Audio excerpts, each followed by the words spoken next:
All praises to Yahweh, Ba'asham Yahweh Shai, Ba'asham Rakah Kwadash.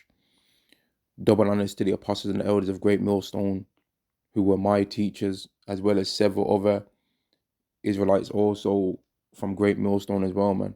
And Shalom to the elect of the nation of Israel, all right, the Israel of God, the people that on this side of this captivity are going to receive salvation. Yet salvation is ultimately unto all the seed of Israel, because the only reason why some Israelites believed and some Israelites believed not was because Yahweh gave faith through grace unto some and blinded the others. And through the elect's mercy, the non-elect may also receive mercy, like the scriptures say. All right. And this is going to be a lesson on how the world will be fine without both Esau, right? Both the Edomites, the Idumeans, and their golden city, right? Which is Babylon the Great, right? The world's going to be fine without Esau and his golden city. And maybe that's what I'll call the lesson. And that's going to be that's based on this scripture here, right? And as well as many other scriptures. But I'm going to start with this. I was going to read another scripture to start, but I'm going to read this one. This is Isaiah chapter 13 and verse 19. And in fact, no, excuse me. No, it was this scripture that I was thinking about. Isaiah chapter 14 and verse 4. In fact, I'll start at verse 3. And it shall come to pass in the day that Yahweh shall give thee rest from thy sorrow and from thy fear and from thy hard bondage wherein thou was made to serve, because Yahweh is going to have mercy on us and gather us from Babylon the Great, which is the north country, and from every other country that we were scattered in. And the us that I'm talking about are the children of Israel, right? Verse 4, that thou shalt take up this proverb against the king of Babylon and say, how have the oppressor ceased? Right? Who's the oppressor? The oppressor is the oppressor is the Edomites. The oppressors are the Edomites, right? The golden city ceased. And what's the golden city? The golden city is the land of America. So in this scripture, it's saying, how's the Israelites ultimately going to be saying, how is Esau not able, how are you not able to no more destroy us, Esau, and oppress us? And also, why is your golden city destroyed? Right? Why is your land of America not anything anymore? Why is it turned into dust? Why is a land that was once filled with all different kind of trinkets and wealth, why is it now a lake of fire? That's the question that's going to be given to Esau, right? Verse 5, Yahweh have broken the staff of the wicked and the scepter of the rulers, the scepter of the wicked rulers. He's broken the staff of the wicked, which is Esau. Verse 6, he who smote the people in wrath with a continual stroke, he that ruled the nations in anger is persecuted and unhindereth. No one's going to be crying. Verse 7, the whole earth is at rest and is quiet. They break forth into singing. No one's going to be mourning the fall of Esau. People are going to, I have to tell the truth, people are going to mourn the fall of the golden city, but not because the golden city was a beautiful place that was so righteous. They're going to be mourning the golden city because that place made them rich.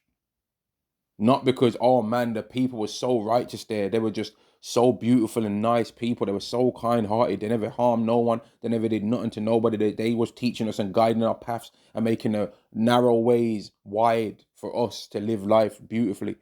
They was making the plain, you know what I mean? It's not because of that. It's not because they was a light unto the Gentiles. You know what I mean? They were a darkness unto the Gentiles. They was a bartender making everyone drunk with wine spiritually. That's what they did. They made all the nations drunk. That's what they actually did when you read Revelation, the 18th chapter, which is the next place I'm going. But I'm going to go to verse 8 as well.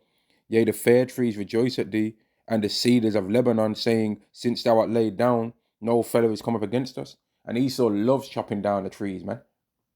If you're a person that you might have a small tree at the front or the back of your house, mainly near front parts, and Esau always be coming knocking on doors, asking about, oh, do you want me to cut this tree down? You want me to cut that?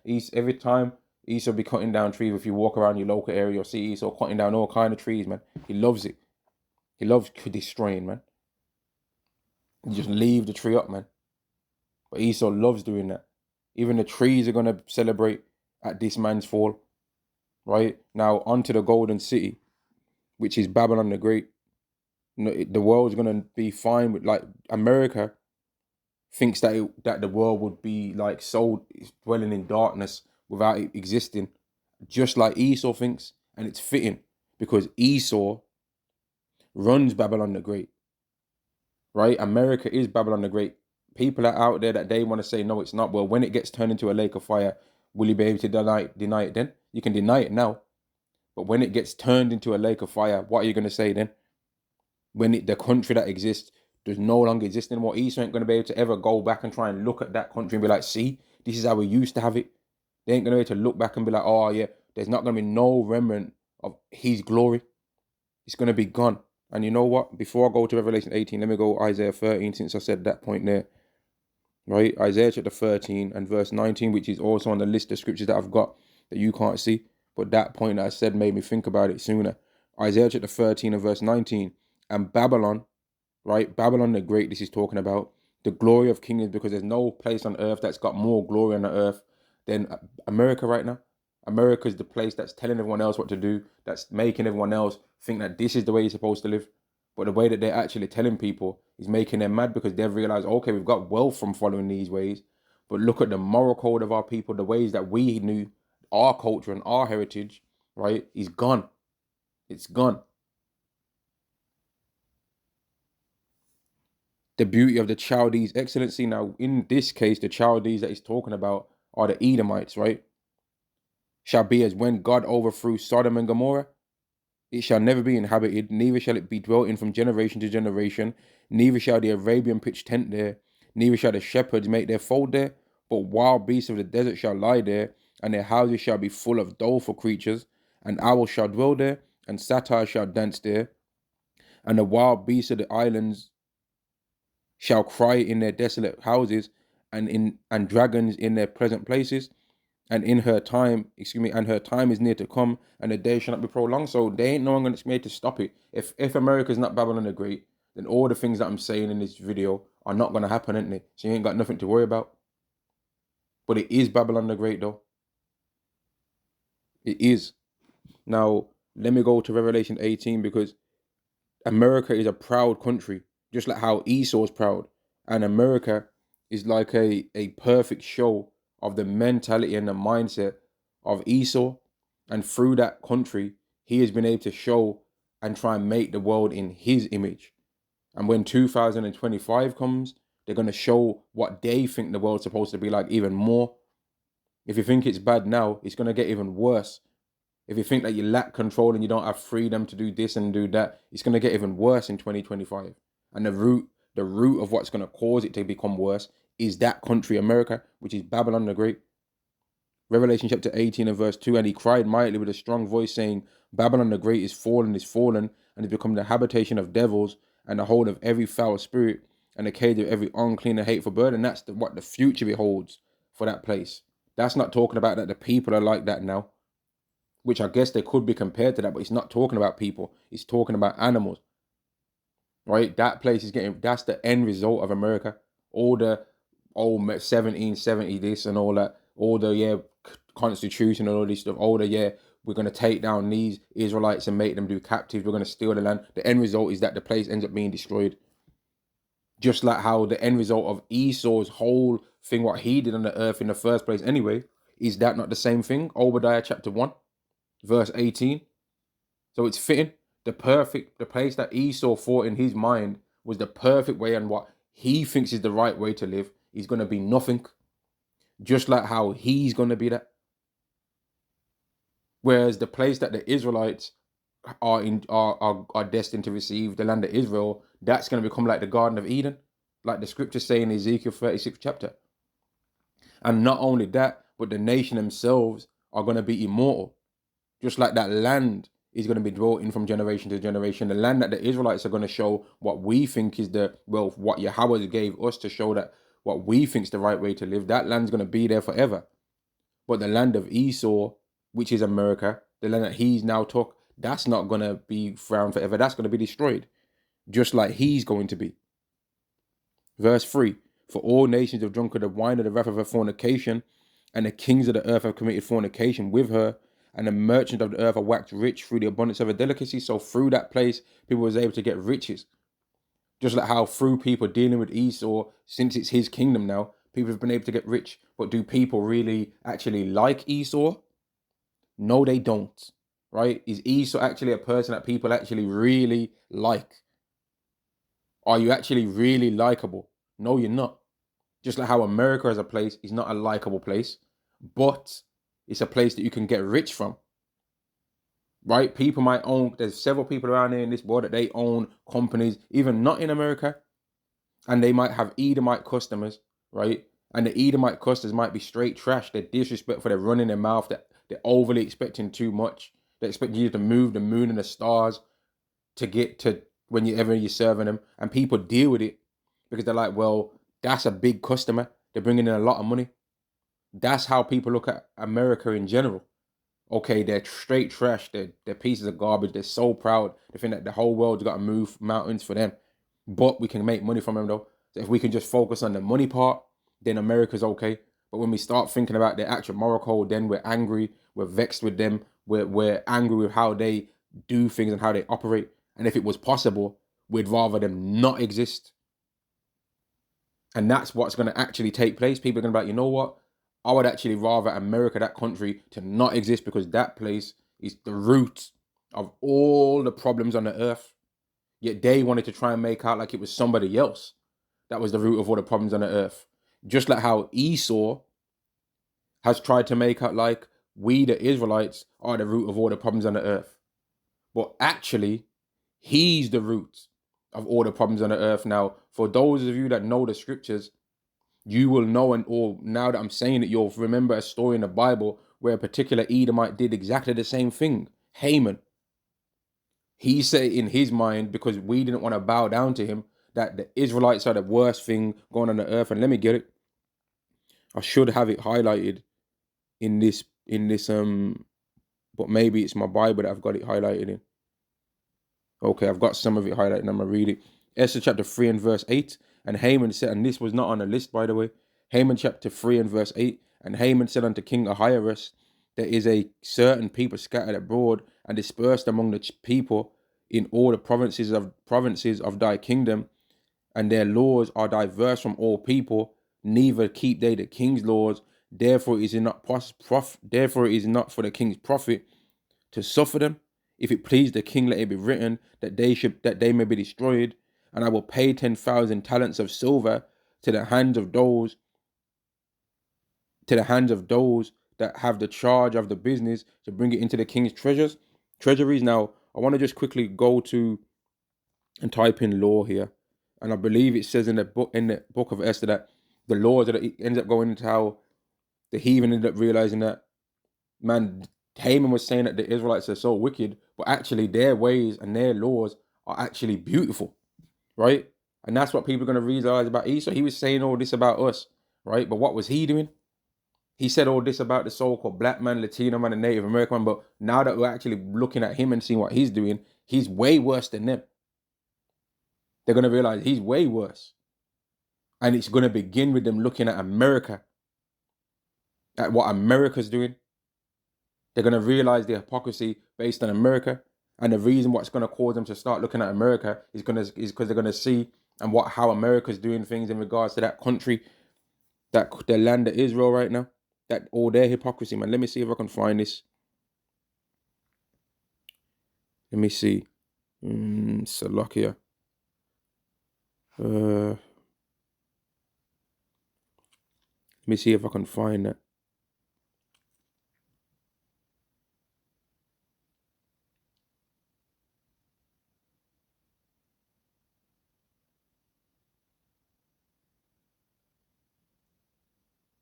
It might be in the editions of Esther.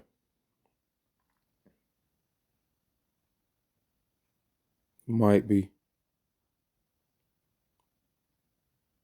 And that's why it's a good thing to highlight certain scriptures when you've read them, man, because okay, here we go. Additions of Esther chapter 16 and verse 15. But we find that the Jews whom this wicked wretch have delivered to utter destruction are no evildoers, but live by most just laws. So Esau's out here trying to put a campaign out to try and make us seem like we're horrible, right? And you've got a certain Kangol wearer that he's the head of that right now. He's the top guy on earth to try and make it seem like we ain't nothing going on. This guy will have own problems going on within his own Christian community with his particular friends. Don't say nothing about it. And his next video will be something about what Israelites have did. And then he won't even ever address his own people. Doesn't it say in the Bible, open rebuke is better than secret love? We Israelites, we recently burned out a certain wicked ass Israelites that live in the West Midlands, man. Over in the UK. For their wickedness, what they did, man. They're straight demons, man. We're not scared as Israelites to talk about the people that are from our people that they're doing something wrong, whether it's a small offense or a large one. But you Christians, you don't really hardly ever prepare to say anything, especially a certain Kangol wearer, man. And he doesn't dare say the same things about the Israelites when we think we're Israelites. He's quick to run his mouth. But when these other people over say things that believe that they're Israelites, he don't say nothing to them, which is hypocrisy, by the way. It's hypocrisy. Because at one point he say, oh, I don't believe that anyone's an Israelite now apart from the church. So then question them people the same way you question us. Ask them to do a DNA test as well, not just us. The DNA test runs both ways, man. It runs both ways, and let you that think he's spiritual Israel as well, let you do a DNA test so that you can get understanding of your nationality according to the Bible, not just us, because everyone should have to know their nationality according to the Bible. Then, if you want it to be that way, not just people that believe they're Israelites, everyone, because some people might be Edomites, then, and that means that they are prophesied something from the Lord. Doesn't matter whatever you want to say they're supposed to receive. But all these things that I'm saying are the reasons why the world will be fine without both Esau and his golden sea. The world don't need people like this, man. Yahweh said that you ain't gonna stand. And it's not because of no skin color thing. It's because your spirit is the spirit of an Edomite. Because even an Edomite looks exactly the same skin color as me, which is that of a so-called black man, brown skin tone. They ain't getting it neither. There could be an Israelite right now on the earth that looks exactly like Absalom or King David or King Solomon, right? Could look exactly like the straight from the tribe of Judah. If they're an Edomite, they ain't getting it. They ain't getting the things that an Israelite's supposed to receive. The image don't matter. It's about the spirit. Just like how there could be an Israelite right now that looks exactly like Esau, or like the Esau, like he could look like Esau in the reincarnation, or he could look like Cain. He could look like Alexander the Greek. He could look like Antiochus Epiphanes. But if he's an Israelite, he's going to be in the kingdom, ultimately. And if he's of the elect, he's going to get beamed up now on this side. Now, I'm going to try and stay on the main topic, but I just wanted to get that point there, man. Something made me think about that scripture in the lesson, which was not part of the actual scriptures. I'll read it again. Editions of Esther chapter 16 and verse 15. But we find that the Jews whom this wicked wretch have delivered to utter destruction are no evildoers. So we ain't doing all the things that people try and question and say that we've did out here. Some of the and no one, I'm not even on about me when I say that. No one to my knowledge has really said too much about me, about anything. I'm not nothing within this. I'm on about the apostles. People have said all kinds of stuff about them, all kinds of things. And then some of the people that have said that there's certain things, they're the thing themselves. You know what I mean? So what does that tell you? What does that tell you, man? That a lot of the time, the people that are accusing people of things are projecting, and that they're that thing that they said. Now, among Israelites, if this happens, and the Israelites of the elect, well, both Israelites of the elect, forgiveness will be given in those regards, man. But among situations where it's a heathen trying to be the accuser of his brethren, you ain't getting no forgiveness. You wasn't made for that. You wasn't made for mercy. You as a sword made to punish us when we go off. Verse 16, and that they be the children of the Most High and most mighty living God, who have ordered the kingdom both unto us and to our progenitors in this most excellent manner. And it's going to be revealed again that people is running their mouth about the Israelites, and actually we're the children of the Most High. And it's going to be revealed that America actually had the children of the Most High in captivity over there, and was running around making a campaign talking about how we're fogs and we're this and we're that. Mate, ain't no one more fogging. Ain't no one more fogging out here than America. Ain't no one been more fogging. Dropping things out of the sky in people's country, turning them into just dust. Ain't no one been more fogging than that. Ain't no one. Every single Edomite really should wear a do-rag and a string vest. As far as and have a grill. As far as I'm concerned. Even if they wear a suit and tie, they should wear the string vest over the suit and tie, man. You know what I mean? As far as I'm concerned. And when sometimes you might think that this is funny, man. Sometimes when I picture Esau, actually Esau, man, I picture him with a do-rag on, man. I picture him with a do-rag on back in the ancient time, man, with a do-rag on. Yeah. With a string vest and a do-rag hunting animals with a bow and arrow, man. I think that image is hilarious. An Edomite hunting with a do-rag on, man, and a string vest. And him with the gold, him with the damn grill on, man. He's the real fog out here, not us. He's the fog, man. We ain't that. Let me carry on, man. The world's going to be fine without Esau and his golden city. Back to Revelation 18. And this video is probably going to go quite a bit now. Because I'm thinking about this, man. Something yesterday made me think about when I was watching one of the videos. I can't remember whose video it was, one of the elders or the apostles video or another brother. And it made me think about how the world's going to be, something that they said made me write notes down about how the world's going to be fine without both Esau and his golden city, man. Revelation chapter 13, let me slow down, man. Revelation chapter 18 and verse 3, for all nations have drunk of the wine of the wrath of her fornication, and the kings of the earth have waxed, and the kings of the earth have committed fornication with her, and the merchants of the earth are waxed rich through the abundance of her delicacy. So that's the only reason people are going to mourn the golden city. Now, let me jump down. Let me try and save a bit of time. Let me jump down to why people are going to mourn for the golden city, but they're not going to mourn for Esau. They're going to mourn for the golden city, though. The actual land of America, to set up the infrastructure that it's got, where you can just make riches. People are going to mourn for that, because that's a money-making machine, man. What do they call it? A cash cow. Yeah, that place is a cash cow. If you got something worth selling, worth buying, that place is a cash cow. Revelation chapter 18 and verse 11, and the merchant of the earth shall weep and mourn over her, for no man buyeth her merchandise anymore. So that's what people are going to do for the golden city that Esau's made. They're going to mourn for that, right? The merchants of the earth. Anyway, now are the Israelites that are going to get saved out of that place going to mourn? Revelation chapter 18 and verse 20. Rejoice over her, thou heaven, and ye holy apostles and prophets, for Yahweh have avenged you on her. No, they're not going to mourn. They're going to be laughing. They're going to be having a whale of a time, and they're going to be singing the song of Moses, actually. That's what the scriptures say in, I believe, either Revelation 15 or Revelation 16. Let me just quickly check since I said it. I believe it's Revelation 15. Yep, Revelation 15 and 3. And they sing the song of Moses, the servant of God, the servant of Yahweh, and the song of the Lamb, saying, great and marvelous are thy works, Yahweh, power almighty, just and true are thy ways, thou King of saints, the saints of the Israelites. Now, let me go back to Isaiah 14. People ain't going to be mourning for Esau. They're going to be like, man, he's broke the staff of the wicked. Isaiah chapter 14 and verse 7, the whole earth is at rest and he's quiet.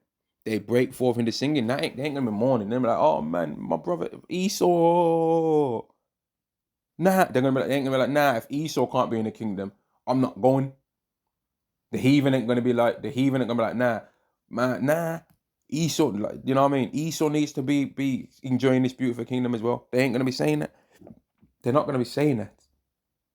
Like you Edomites out there that you try and eavesdrop on these videos, they're not going to be mourning for you. You do know that, like you want to know what one of the proofs that I'm starting to realize as things are happening on this earth now, right? You want to know what one of the proofs that Esau knows this information really is, how he's sticking his nose all into China's business. Oh, we need to put tariffs. Oh, we need to put tariffs on them because we need to tariff. What the only reason why you need to do tariffs is because you know you can't compete in an even playing field with them. You know you can't compete with Moab, the washpot, You can't compete with them. They've got your number called when it comes to all that technology stuff. They've got you beat, mate. And you know that.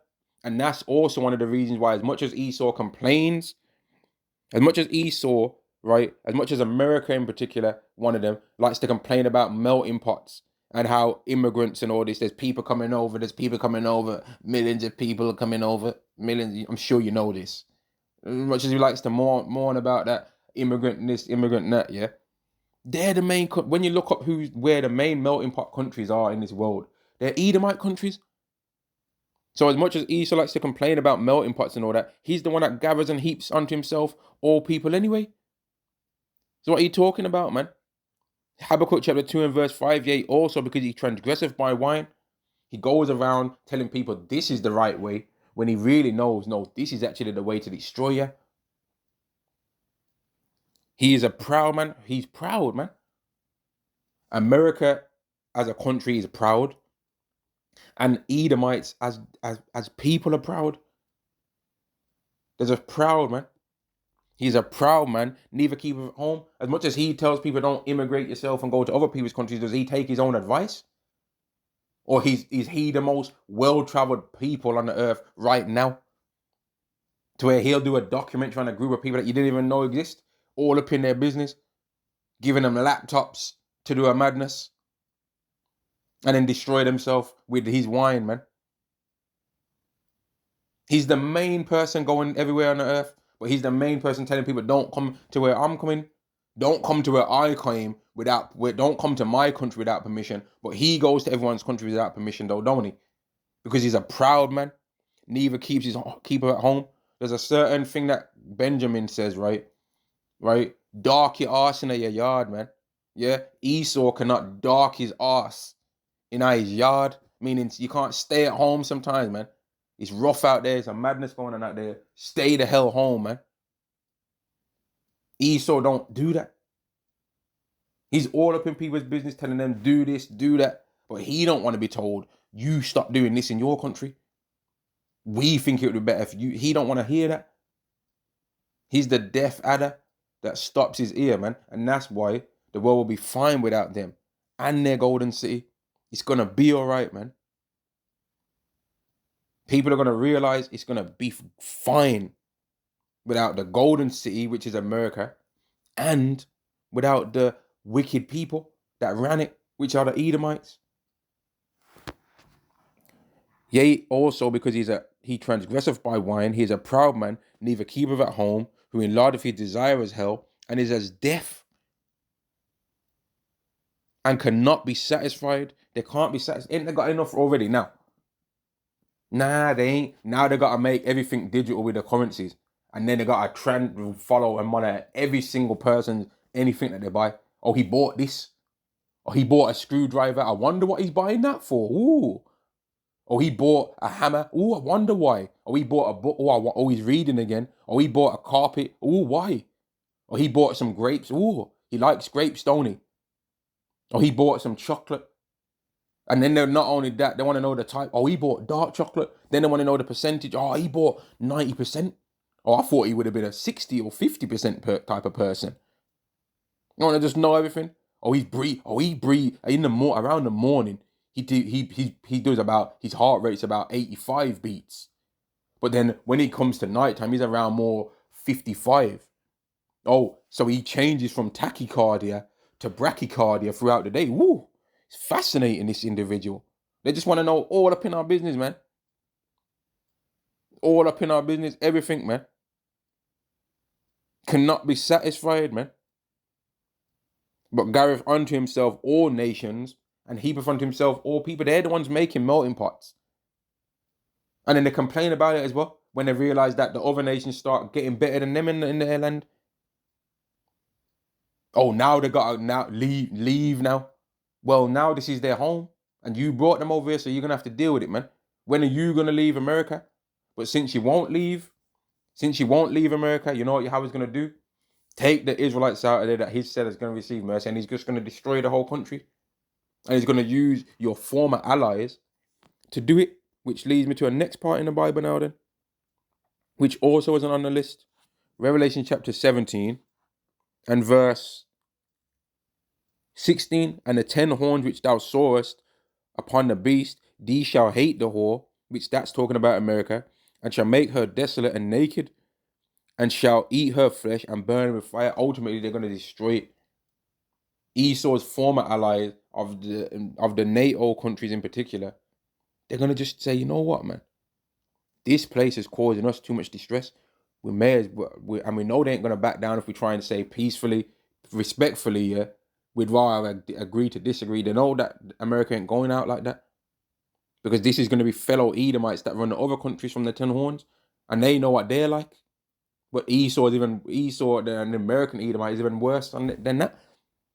So I'm like, you know what? We're going to have to just get rid of them. There ain't no way around it, because otherwise they're going to try getting rid of us. And we don't want to be destroyed. And Esau is going to destroy a land that actually shows them their own pride. Other Edomites that are not even American, they love America because it's a show of Edomite ways and philosophy and ideas. It's a show of what it means to be an Edomite. America is an Edomite country. It's a show of Edomite pride. Let's make no mistake about that. It just is. So all you Israelites that you're loving up America and that, you're loving up a place that's proud that actually destroyed you and your people. Imagine that. Verse 17, for Yahweh have put it in their hearts to fulfill his will and to agree and give their kingdom unto the beast until the words of God shall be fulfilled. So once certain prophecies that Esau had to fulfill from having control over all these different nations are done, well, then them nations are going to be made to see what actually happened as a result of following after Esau, and they're going to turn their back on him. Right? Let me go Obadiah. I'm sure that there's some things based on what I just said there in the book of Obadiah. Obadiah chapter 1 and verse 7, yep. All the men of thy confederacy have brought thee even to the border. The men that were at peace with thee have deceived thee. Right? And one thing that I personally think is going to take place is that America is going to start realizing that, you know what, we can't hang with some of these countries that we started with, Russia in particular. So let's try and agree. And they're going to try and speak peaceably, right? But when they're going to cease to deal treacherously with people, then they're going to deal treacherously with them. They'll be like, oh, you're talking sweet now because you know you can't back it. And a way that Jake might understand this particular thing that I'm talking about is a particular TV show, right, called The Wire, man. And there's a certain part where a character called Stringer Bell is talking with a character in the show called Marlowe. And Stringer Bell and Avon Barksdale, they're like the top guys in like the top gang at the moment, right? And they start talking sweet to this guy Marlowe, and they're like, "Oh man, yeah, we need to do a co-op. Everyone just come in and forget all the murder and the killing in the streets, and just sell this stuff and make our money. We just need to do that." And he's all talking peaceably to the character Marlowe. The character Marlowe don't really even say any words. He's just looking him dead in his face, just looking him up and down. Yeah, and then every now and again he'll say one or two words in response, and he's just letting Stringer Bell talk. Yeah, and then they shake hands, dap it up, and he leaves, and he's like, "Yeah, man, like I said, we need to do this co-op." And he leaves. The character Marlowe looks right at one of his top guys. That's like a top assassin, if you want to call it like that in the show, right? And he just says to him, "Yo, tool up, man." He just says, "Tool up." And the reason why he said it is because he understood that the reason why this guy was even talking to him in a nice way is because he knew he couldn't have it the other way that he would have liked to have it. So he's like, he saw, oh, he's weak now. And that's what's going to happen to America. America is going to start trying to talk peace. But the only reason they're going to be talking like that is because they know they can't have it the other way. So people are going to be like, oh, you're weak now. So now you're right for the taking. These are the kind of things, and it doesn't even have to happen that way. We don't even have to go into all the details. We're right about this. America will not exist in the future. That place must fall completely. It's prophecy. Yahweh said it's going to happen. And he didn't use the name what they want to call themselves, America. That the name he's got for it is Babylon the Great. America could have called itself whatever it wanted to call itself. It could have called itself Happy Marshmallow Land. It wouldn't have mattered. Yahweh knows it as Babylon the Great. Right? That's what it is. That's what it really is. the golden city, Babylon the Great, wouldn't have mattered what it called itself, because it's got a name given to it by Yahweh, the Heavenly Father, the God of Abraham, Isaac, and Jacob, and the 12 tribes of Israel, whether you people like it or not. Yeah?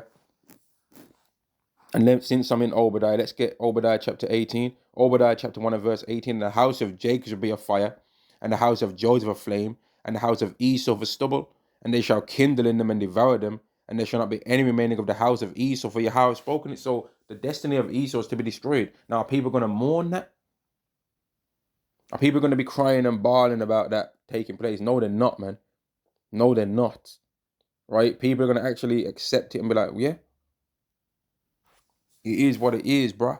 Isaiah chapter 2 and verse 2, and it shall come to pass that in the last days that the mountain of Yahweh's house shall be established in the top of the mountains, and shall be exalted above the hills, and all nations shall flow unto it. And many people shall go and say, come ye and let us go up to the mountain of Yahweh, to the house of the God of Jacob. So they're going to forget about Esau. Who? Who's that? Who? What? Who?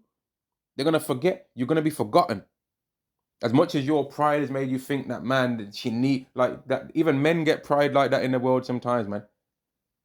When it comes to women, they start thinking, oh, this woman's feel shit, she need me, she want me, you know. And then what ends up happening is 2 weeks. It's 2 weeks. The woman's moved on and got a next geezer. You know what I mean? 2 weeks, a month, whatever the time. And that's how it is going to be for Esau. Esau thinks that the world needs them. No, it don't. All the nations are going to be saying, let's go to the house of the God of Jacob. And they were teachers of his ways. They're going to forget about the ways of Esau. And we will walk in his paths. They're going to forget about Esau's paths and his wine. For out of Zion shall go forth the Lord. They're going to forget about Esau's laws and his infrastructure, right? And the word of Yahweh from Jerusalem. They're going to be worried about what we're talking about now. We're going to take over. For Esau is the end of the world, and Jacob is the beginning of it that followeth. People are going to forget. The world's going to be fine without Esau, without both Esau and his golden city, man. It's going to be fine without him. Verse 4, and he shall judge them on the nations, and shall rebuke many people, and they shall beat their swords into plowshares, and their spears into pruning hooks. Nation shall not lift up sword against nation, neither shall they learn war anymore. People are going to forget all about that war talk, man. People are going to be fine without Esau. Let me get another scripture in Isaiah where it says, all the nations, all of them are going to be, but you ain't going to be dwelling in no peace, man. Let me get it. Here we go. Isaiah chapter 14 and verse 18. All the kings of the nations, even all of them, lie in glory. So every single nation is going to have, if you want to call it that, their own type of glory in the kingdom. But it's going to be based around how they interact with the Israelites. So some nation might have, from when we're going to be sucking the breast of the Gentiles, some nation might give us amazing apples. So their glory is going to be what beautiful apples they can bring forth to the children of Israel for us to enjoy them. Now, are the heathen going to get to enjoy those apples too? Yeah, they are. But the earth's going to be allowing them to even make such great apples, because we're going to be making sure that they keep the laws of our Heavenly Father. And if we so choose to want to work like how they're working, our works and the apples that and the things we're able to produce will be way better than what they're going to be doing. They're not going to be able to produce anything on the earth better than what we could do it. But they're going to be our subjects, man. And I don't have a problem with that. Because I believe I'm an Israelite. I don't have a problem with that. And you know what, though? Even if I wasn't an Israelite, I'd still rather live on an earth where it's not wicked, though. But I don't believe I'm not an Israelite, though. I don't believe that. And if we believe something about ourselves that we're the Israelites, then who can stop us from believing it? You can't stop us from believing it. We believe it. When we read the Bible, we think that the people that's being spoken about in there are us. You can't stop us from, it doesn't matter what things you want to try and prove. It doesn't matter. Even if we did a DNA test and it said we're half squirrel, I wouldn't believe the DNA test. That's why I wouldn't even waste my time doing one. Because I wouldn't believe that even if they did have access to really prove who is and who isn't an Israelite, that they would ever actually tell the truth. They'd put it in there. They'd just change around what classifications it actually means for one nation to be another. So the classification where it actually is an Israelite, they'd lie and say that that's Ham or something like that. And the classification that's actually that of an Edomite, they just say, oh yeah, that's Israel. They just change the titles of whatever the DNA coding would mean. You think that they'd tell the truth? Yeah, right, man. When have they told the truth ever in life? And that's why the world don't need them. It's going to be fine without them. Isaiah chapter 14 and verse 18, all the kings of the nations, even all of them lie in glory, everyone in his own house. But thou art cast out of thy grave like an abominable branch, and as the raiment of those that are slain, thrust through with the sword, that go down to the stones of the pit, as a carcass underfoot, thou shalt not be joined with them in burial, because thou hast destroyed thy land, and slain thy people. The seed of evildoers shall never be renowned. And that's what I mean. He's not even peaceful with his own. World War III, they're going to be destroying their own people even. Never mind coming after us. They're going to be destroying their own. Right? And they've destroyed their own, slain their own, is going to be the land of America. It's actually going to be fellow Edomites that are going to be the main ones taking part in destroying America. We know this. The main people that have ICBMs on this earth are Edomites. And they're going to be the ones that are going to destroy America, which is mainly filled with their own people. Is it not? So they ain't even got no brotherly love among their own. So how are you thinking they're going to have it for you that's not an Edomite? Is it ridiculous to me? Verse 21, prepare slaughter for his children, for the iniquity of their fathers, that they do not rise, nor possess the land, nor fill the face of the world with cities. So that don't sound like it's something nice for the king of Babylon and his people, for those that ran the golden city, which are the Edomites. And if you don't like who we believe the Edomites are, that's fine. Whoever the Edomites are, they're going to have to go through these things. That's just what's going to have to happen, man. And I think I can maybe shorten this down, and I don't need to go as long. I think I've made the point, man. I think I've made the point. Sirach chapter 10 and verse 30, the poor man is honored for his skill, and the rich man is honored for his riches. He that is honored in poverty, how much more in riches? And he that is dishonorable in riches, how much more in poverty? And Esau is dishonorable in his riches, man. He ain't even likable, even though he's rich right now. There'll be a rich Edomite, yeah, and you'll see them and you'll be like, man, I can't even stand seeing this guy's face. They're just disrespectful. They're proud. When you see them on the TV, they're just demons. And people only like them because they're rich. They can make some money. And isn't that what I said about America? That people was dealing with it because, okay, we'll deal with it because we can get some money. We can get some riches. But what does it say on the reverse side of that? He that is honored in poverty, how much more in riches? So we as Israelites, we get honor all the time. You might just, in a New York, for example, I use a New York example, man. In a New York example, they've got them calisthenics parks, and there'll just be a Jake that's just doing 50 muscle-ups in a row or whatever. He's just doing a little training circuit and that. He might do 10 muscle-ups, drop down 20 push-ups, move over to the next piece of apparatus, 50 burpees, move over to the next piece, 100 squats, and just make a circuit like that. Start banging on his chest. And then a crowd will start going like, oh, wow, I can't believe how he does that. Wow, the physique on this guy. He looks like he's made from metal. Wow. He's gaining honor for his skill. But how much more if that same man was rich? And I'm using sports. That's one example. There's plenty of other things that Israelites do. Music. And I'm not on about rapping neither. And twerking, doing a dirty wine neither, man. I'm talking about orchestra music, man. Playing pianos, cellos, violins, harps.